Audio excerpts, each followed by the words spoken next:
Hello everyone, hope you're doing well. Today we are looking once again at the planned economy changes for War Thunder for July of 2019. Now remember that these aren't out yet, so they'll be coming in the future, and also understand that they may change at some point. So make sure to check this maybe in a week's time to see if stuff has changed. Last video we had a look at this, the modification cost changes, and also the aviation BR changes. Now it's time to have a look at the ground vehicles and the fleet. The first thing is the additional info, so remember the steering wheel will switch places in the research tree with the Naval, so if you are researching those vehicles, make sure to get, the steering wheel first, just to, get it done before it switches places with the Naval, or make sure your Naval's done so you can, research stuff afterwards.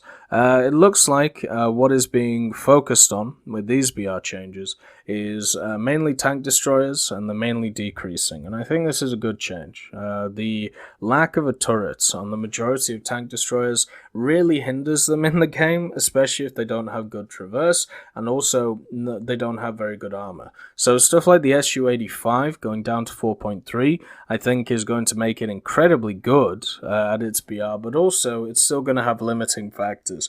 It's on a good chassis, the traverse is kind of annoying on it, the gun depression isn't the best, and its armor is still awful. So you can still just pen the front of it, but at 4.3 it's going to be a good vehicle and slot into that other 4.3 lineup that, the Soviets have. And then you've got the ISU-122 going down to 5.3 and the ISU-122S going down to 5.7. These vehicles are not good vehicles. They haven't been a good vehicle since they were released, and hopefully with these BR changes, we see more people use them, but there's a lot of issues with them that kind of supersede BR. So they're huge for a start.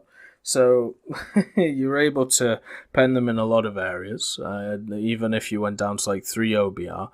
On top of this, the reload on the 122 is really long for what you get out of it. It used to be quite good, the 122, but nowadays when you look at a lot of other guns, the 100, the 85, they're always just better options. They do a little bit less bang, but they do as much penetration, and also the reload is not as shocking.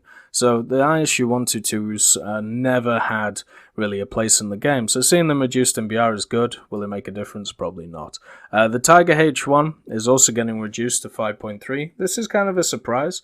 The Tiger H1 has been at 5.7 for a crazy long time, and it was kind of interesting when the Tiger E was added to the game, because the Tiger E was 6.0, and then they dropped the Tiger E to 5.7, and I wondered, well, is the Tiger H going to stay at 5.7, because technically the Tiger E is just a better version of it, and it looks like they finally made the decision to drop the Tiger H1 to 5.3. All of those vehicles at that BR, the Panthers especially, are really good vehicles, but they have all over the place win rates.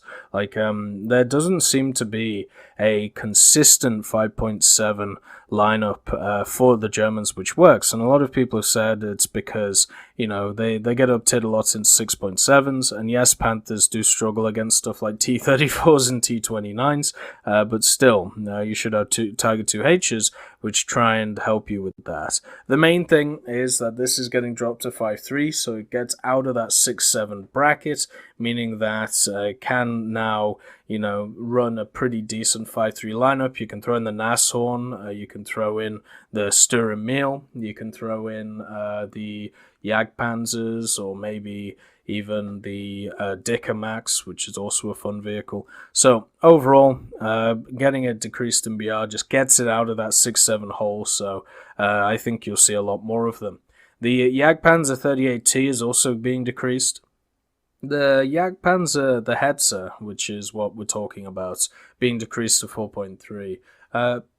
I've always found the gun on the Hetzer very lackluster.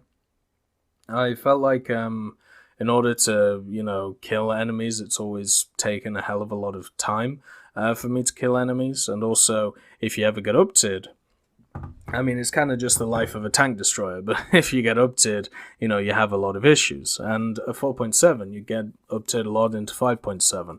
So with a reduction to 4.3, hopefully the Hetzer comes into its own, because it is a fun vehicle. It's just, it is hampered by the fact that it has, it had that BR, and also the gun doesn't do a ton of damage. The Stirrer Mill has the opposite problem. The gun does definitely enough damage, but its reload and its maneuverability is just absolutely awful. So seeing it dropped in BR is not a surprise.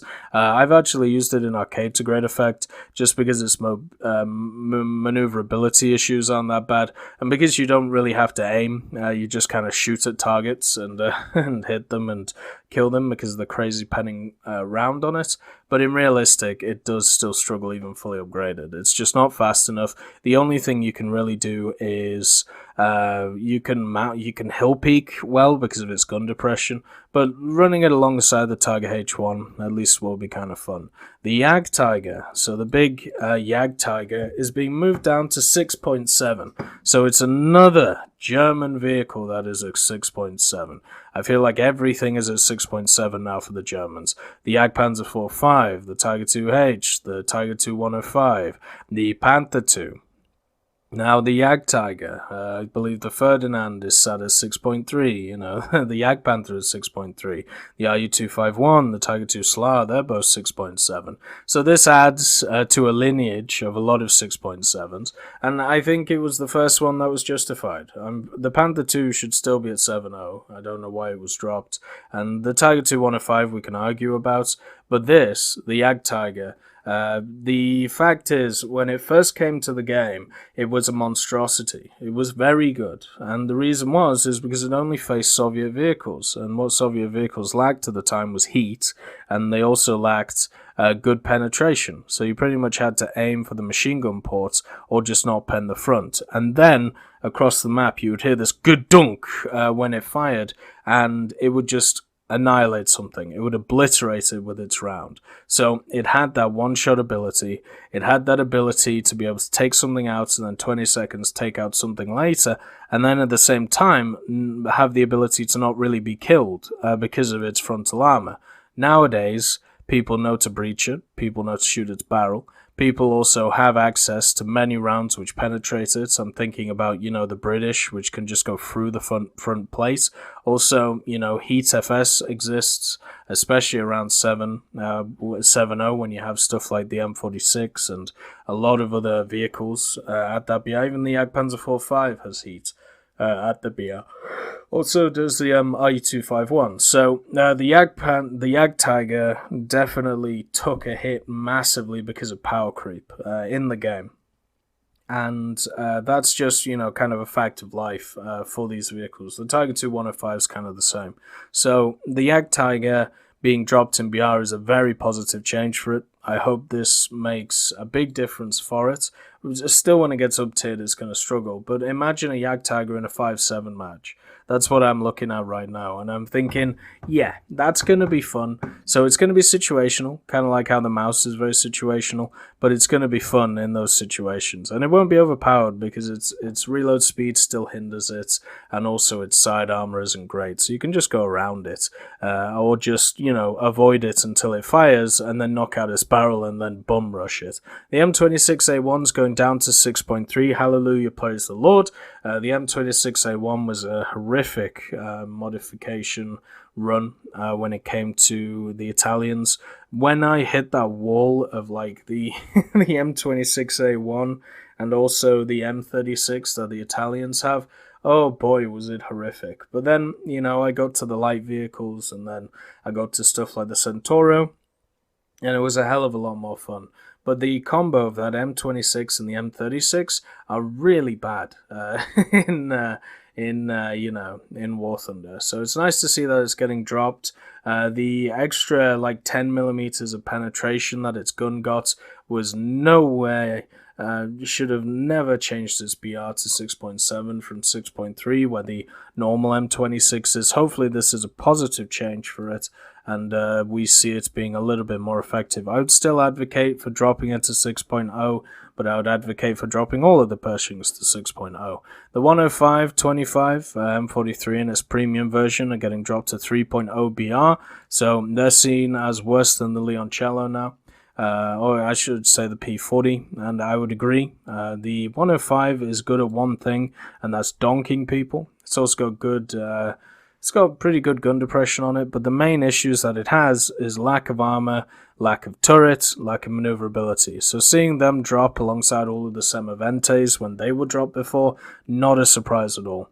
Hopefully they become more useful now. Now we have a situation though where a rank 3 premium tank in the form of the 10525 is at a lower BR than the rank 2 premium P40 Leoncello. So that's kind of odd there. The 7534 is also getting reduced in BR to 3.3, so following once again all the other tank destroyers that the Italians had, they were all over BR'd. Even the ones which were doing okay at their BR, they were still over BR'd, so it's nice to see that they're all being dropped. The R3 T106 FA is going up to 7.3. This is a surprising change. The R3 is probably the best, unless you like the long range stuff with the Orbital. But since they changed scouting, you need to get a little bit more in amongst the pigeons now. So the R3 T106 FA would take it over the other two. And seeing it go up to 7.3, I mean, its killing power is great. Its scouting ability is great. It still has the inherent issues, though, of, sometimes the recoilless rifle's not doing enough. And also, the fact that a lot of maps that it gets on, like Sinai, don't suit it when it comes to its speed and everything like that. So it's kind of a situational vehicle. Bumping it up to 7.3, I think it was fine at 7.0. At 7.3 now, you're pretty much forced to run it with stuff like the Saddam and the Centauro. You can't really build a BR around it unless you go for like the 3 light vehicles, and then you're just dragging them up to places where they're not supposed to be. So overall, I don't really agree with this change. I think 7.0 was fine for it. It still has enough weaknesses to be able to deal with, or just take away a bit of its gun stability, and you're done. It's fixed. The T32, it's gone up to 7.3. Don't really agree with this change at all. I know it's got a strong turret, and after the ammunition changes, it's got a pretty strong round, but it's still got a really weak barrel. It's still got a really long reload. It's still got quite a bad upper glacis. It's not hard to pen this thing. I hope that with this change that it'll get mold a little bit, especially by heat, which is pretty much, at 7.7 with the T32E1, that's prime Leopard territory and prime STB territory, so I'm sure it'll get mold, and I'm sure it'll get reduced in BR, because I disagree with both of these. I would just keep them where they are. I don't think they need to be up-tiered at all. The SU-12254, it's going down to 7.0. It does have the best 122 in the game, at least when it comes to tank destroyers. It's nice to see it get reduced. It has the same inherent issues as everything else, apart from at least it gets a good round when you're fully modified. Problem is getting fully modified in it, not the easiest thing to do. So it's nice to see that it's getting decreased along with all the other tank destroyers. Seems like there's been a cultural shift, understanding that tank destroyers without turrets are not very good. The AMX-13 is getting bumped up to 6.3 from 6.0. The gun is just not good enough for this, and also there is no reason to take this now over something like a Char 25T. Because of the way that the BRs are structured, now the MX-13 doesn't really have a home like it did before. I disagree with this change. I would have reduced the hot version, but I wouldn't have increased the MX-13. The next one, the PGO2 is going up, so not really a surprise there. It's going up to 3.7 from 3.3. A lot of people were talking about how good it was, and how it was taking over games, and fair enough. Good players were doing well in it. And now going up to 3.7, I can envision it in the future going up again to something like 4.0 or even 5.0 if they give it the anti-ship missiles. But for me, this won't really change that much. If it goes up against destroyers, it should get mold. If it doesn't go up against destroyers, then it will do really well. It's just one of those machines. It's great against PT boats, not so good against paddle boats, not so good against destroyers. As I've said many times, give me an LCS every time over the PGO2. The PR-206 is also going up, so that's now going to get mauled by the top-tier destroyers. The PR-206M is going up, so that's going to get mauled by top-tier destroyers. The TS Boot Project 206 is going up, so that's going to get mauled by late-tier destroyers. You see a pattern here. And then the LCS-L3 is also going up to 4.0, so the LCS is still really good. I'm not sure if it can hold its own against some of the big boy destroyers like the Sumner and the Summers and stuff like that, so we're going to have to see. But those quad 40s, you know, you can never really rule out, even if they were put against heavy cruisers. They're incredibly good guns. And just remember how this is now 4.0 and what it used to be. Like, it's kind of crazy. The HMS Dido is going down in BR, so hopefully it'll see a bit more play. Dido seems to be alright.